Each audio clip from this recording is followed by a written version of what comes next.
Hi, I'm Tim Mitchell from Fix Pedalboards. Today I'd like to talk to you a little bit about our accessory line. Take for example this pedal riser. It's designed to elevate the pedals on the back side of your pedal board so you have easy foot access to them without interfering with the pedals that are lower that will be in front of it. Not only are these designed to elevate your pedals, but they're also spaced so most modern power supplies will fit underneath. So when these are mounted on your board, you won't lose any real estate. There's access points here to get cabling in and out. And on some of our smaller ones, the height was determined by making sure you could get any of the most popular patch cables underneath it, so it makes wiring up your board that much simpler. Another idea that we had in mind with our pedal risers is to make them so they can be used on any type of pedal board, not just ours. For example, this modern pedal board, they will work just fine on. This traditional wooden style pedal board, you can mount them on no problem. Or you could skip the headache altogether and put them on a fixed pedal board where they absolutely work the best. All of our risers also come with this drill template that's made out of steel, not paper. You can use it many times before it wears out. And that way, if you need to reconfigure your board or if you upgrade to a different board, you still have the template to move your pedal riser around. Our pedal risers come with pretty much everything you need to mount it on your board. But you are going to need a drill motor, the proper drill bit, which will be indicated in the instruction manual depending on what type of board you're going to be drilling into. Also, you're going to need some duct tape. Basically, any type of tape will work, but we prefer duct tape because it doesn't tend to leave as much residue on your board. Of course, the template and hardware, and most importantly, a screwdriver. You do not want to use a screw gun to mount these because it's very easy to strip them, especially with modern screwdrivers as screw guns because they're super powerful. Step one, take your template and place it where you want it on your board.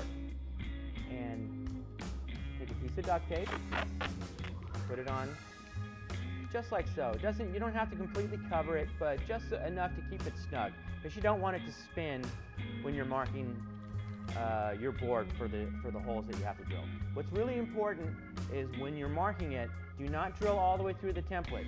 Just give it a little zap with the drill bit on the template. And what you're doing is you're marking the surface of the pedal board with the exact hole locations to drill the holes all the way through. Carefully remove your duct tape and your template. Now once you have your holes marked, take your drill bit and drill it all the way through. Try and be as perpendicular as you can to your board so that the screws go in as straight as possible.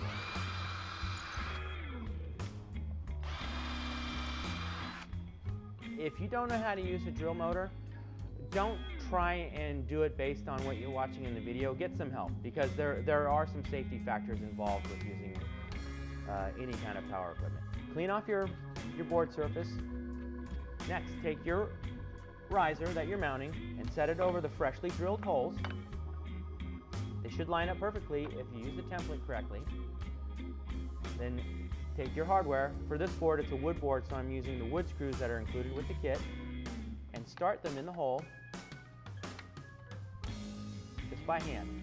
And again, I know I said it earlier, but do not use a screw gun for this because more than likely you are going to strip out your board and your holes will be no good. You'll have to start over. Okay, once you start your screws, take your screwdriver, and you'll notice that there's holes on the top of the riser, so you have a direct access to screw these in with your screwdriver. Again, using all the correct tools, this is a very easy job to do. Now, if you tighten your 4 screws down, make sure everything's secure, and voila, that's it. You have mounted your pedal riser. Mounting your pedal riser on an aluminum board is a little bit different procedure than on a wooden board.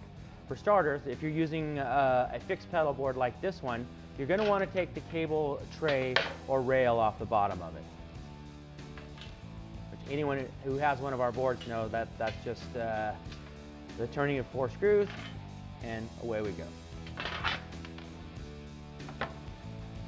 Now the locating part, that's pretty much the same. Like for example, you still want to take your template and your duct tape, figure out where you want to put your riser on your board. Take some duct tape, Hold it down the same.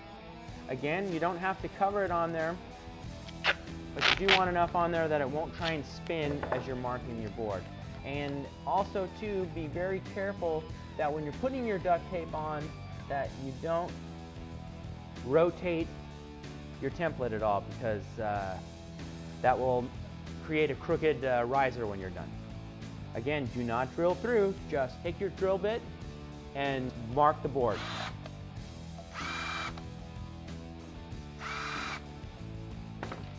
Again, as always, be as gentle as you can, because even though these are metal, they do bend, and you do want to be able to use them over and over again. This is also very important. If you don't take the chips off from when you marked your board, when you set your riser on top of it, it's going to scratch your board.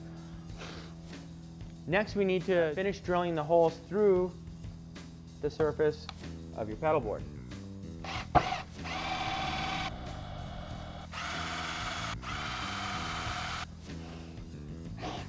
Okay, after you drill your holes through the top of your pedal board, check the bottom, make sure you don't have too big of a burr underneath, because if the burr's too big, you won't be able to start the nut on the bottom of it, and if the burr's sharp, you can cut your finger on it. Just like the wood board, take your riser, place it over the holes you just drilled. It should match perfect.